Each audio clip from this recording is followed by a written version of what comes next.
ఓ private కళ్యాణ మండపంలో YCP నియోజకవర్గ ఇన్ఛార్జ్ మోహిత్ రెడ్డి ఆధ్వర్యంలో మెడికల్ కళాశాలలు ప్రైవేటు పరం చేయడానికి వ్యతిరేకంగా కార్యక్రమాన్ని నిర్వహించారు.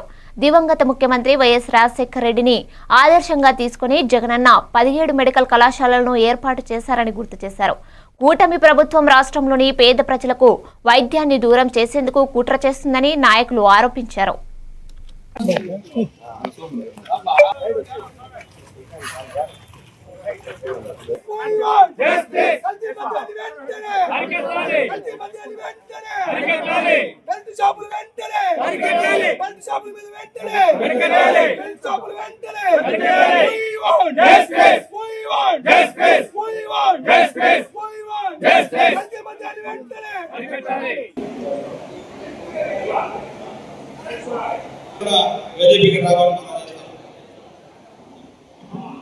బయట నాయకులందరూ లోపలికి రావాలి ప్లీజ్.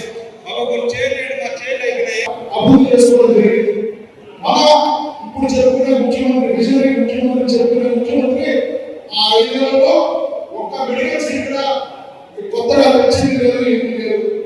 మన జగనన్న ఎప్పుడైతే అధికారంలో వచ్చాడో ఇలా కాదు గవర్నమెంట్ మెడికల్ కాలేజ్ ఏర్పాటు చేయాలని చెప్పి డిస్ట్రిక్ట్ లో ఒక మెడికల్ కాలేజ్ కావాలని చెప్పి 17 మెడికల్ కాలేజీలు సాంక్షన్ చేయడం జరిగింది.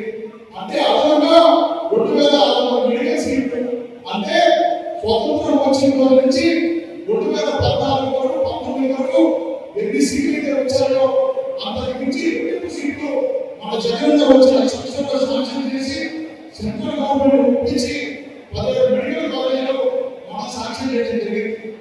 ఆ 17 మెడికల్ కాలేజీలో సాంక్షన్ ఒకటే కాదు, 21 సాంక్షన్ మెడికల్ కాలేజీలు 24 వచ్చేసరికి అవి మెడికల్ కాలేజీలు నంద్యాల, విజయనగరం, అదేవిధంగా రాజమండ్రి, అదేవిధంగా 5 మెడికల్ కాలేజీలు మొత్తం కూడా కంప్లీట్ గా పూర్తిగా చేసి